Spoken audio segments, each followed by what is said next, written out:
2, 3, MPC. Oke.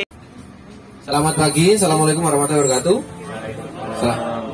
Salam sejahtera untuk kita semua yang beragama lain juga.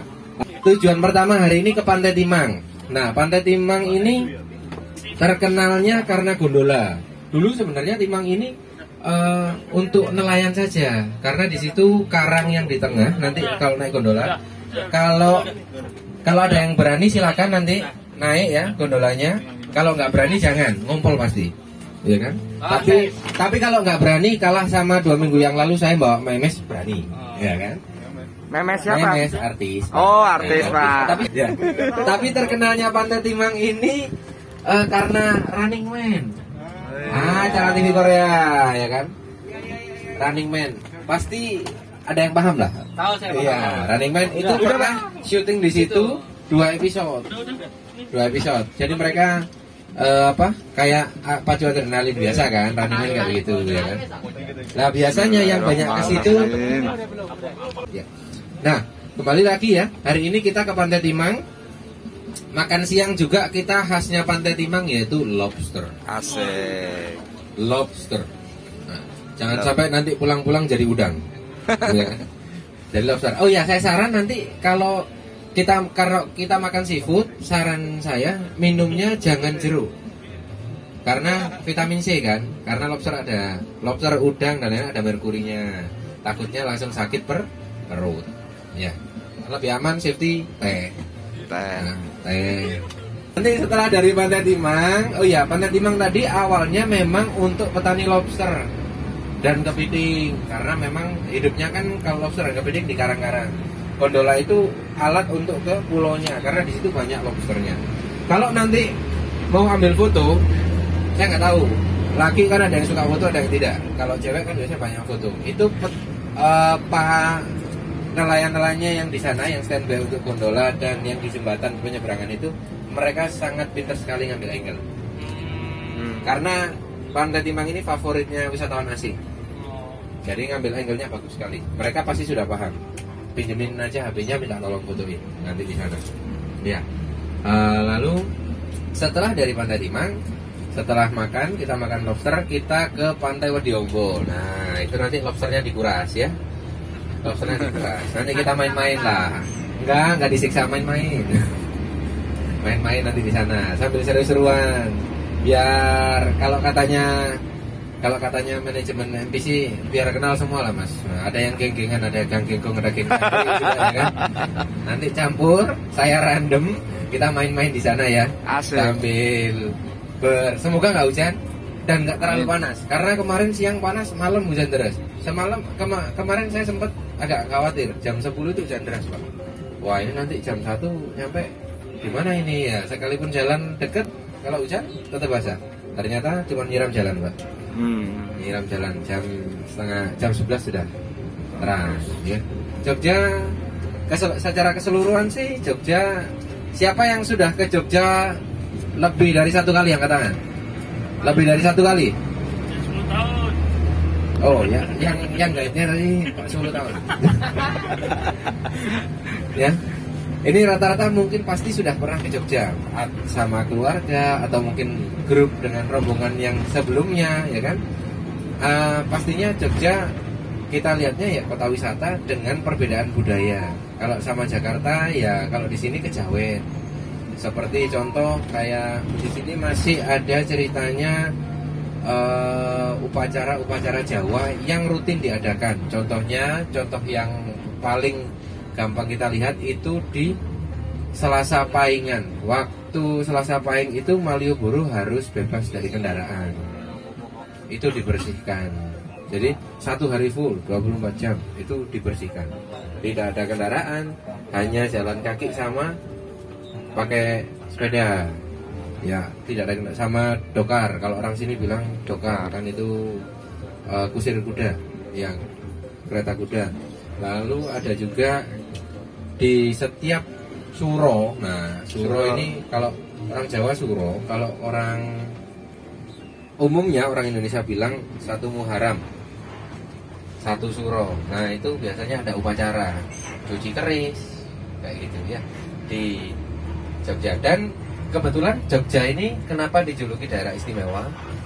Satu-satunya kota di Indonesia yang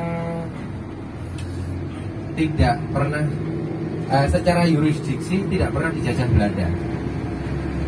Jogja salah satu kota, tidak satu-satunya, salah satu kota yang tidak pernah dijajah Belanda dan pernah menjadi ibu kota Indonesia. Waktu kita masih berjuang setelah 45 di agresi militer 2 tahun 67, ibu kota Indonesia beralih dari Jakarta ke Yogyakarta. Makanya di titik 0 Malioboro yang di pertandanya ada Bank BNI di pojok arah mau ke keraton, itu di sebelah kanan, kalau dari kita sebelah kiri itu Benteng Vredenburg, kalau sebelah kanan itu ada Istana Negara. Jadi kota yang punya Istana Negara Bogor, Yogyakarta. Nah itu salah satunya. Di luar kota Jakarta, ya. Sama Bali ada Istana Tampak Siring, ya, Tampak Siring di Bali. Jadi tidak semua kota. Nah, jadi Jogja sendiri kenapa daerah istimewa? Dari dulu Gubernur Jogja itu tidak ada pemilu. Jadi Gubernur Jogja masih mempertahankan trah raja.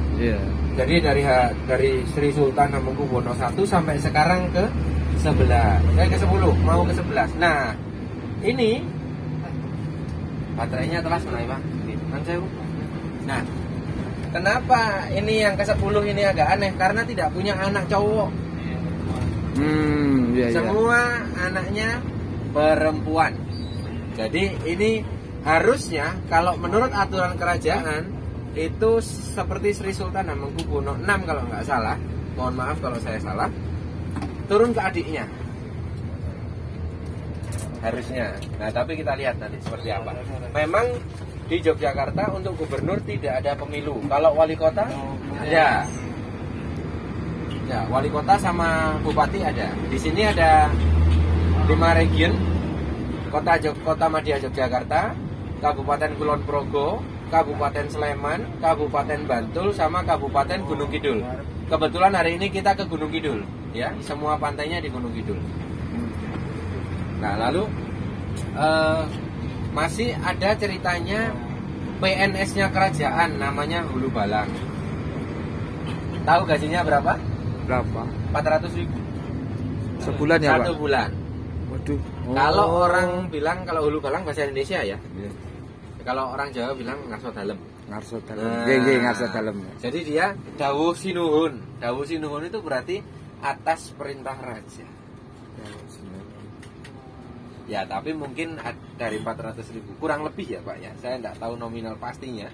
Kurang lebih yang saya pernah lihat 400.000, tapi mungkin ada subsidi juga dari pemerintah pastinya. Karena kan itu juga pegawai resmi kerajaan, mau nggak mau. Di dalam keraton tidak ada polisi, yang ada pengawal raja. Kayak Pak Pampres. Pas Pampresnya kalau di dalam keraton waktu hari-hari biasa mereka seragamnya pakai batik hijau biasanya. Pakai batik sama jarik. Jarik itu sarung, semacam sarung tapi dari batik. Ya. Lalu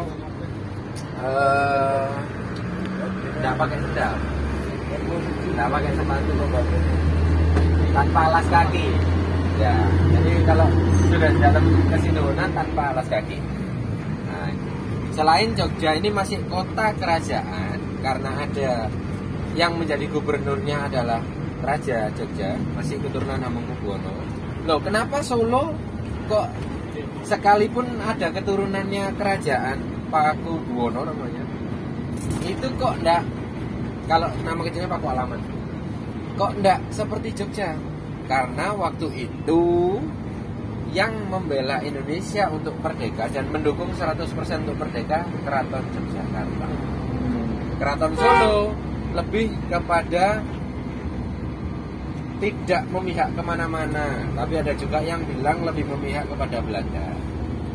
Begitu, ada yang bilang seperti itu. Tapi kalau untuk versi lainnya adalah lebih tidak memihak kemana-mana. Namun yang strike mendukung Indonesia untuk merdeka yaitu Keraton Yogyakarta. Makanya Yogyakarta dijadikan ibu kota kedua. Dua. Nah, setelah Jakarta. Ya, itu. Lalu Jogja ini istimewanya juga kota pendidikan karena ada 48 kampus di Jogja. Kurang lebih satu angkatan tahun total mahasiswa di Yogyakarta itu kurang lebih 1,5 juta orang pendatang hanya dari dunia pendidikan. Ini belum kehitung yang di SMA yang banyak kan di kampus. Kurang lebih 48 kampus yang ada di Jogja. Hampir sama kayak kota lain yang menyamai Jogja sebagai kota wisata, kota pelajar, yaitu Kota Malang. Kota Malang juga ada 47 kampus. Sama, kurang lebih 1 juta orang lebih per tahunnya. Jadi kalau di Jawa Tengah area ada Jogja sebagai kota pelajar, kalau di Jawa Timur ada Kota Malang, kalau di Jawa Barat ada Bandung. Jadi masing-masing kalau di Jawa. Kenapa kok banyak kampus di Jawa? Karena dulu sentralisasinya masih di Jawa. Sekarang lebih merata. Di Sumatera juga berkembang, ada USU dan lain-lain. Di Makassar juga sudah berkembang, ada Hasanuddin dan lain-lain.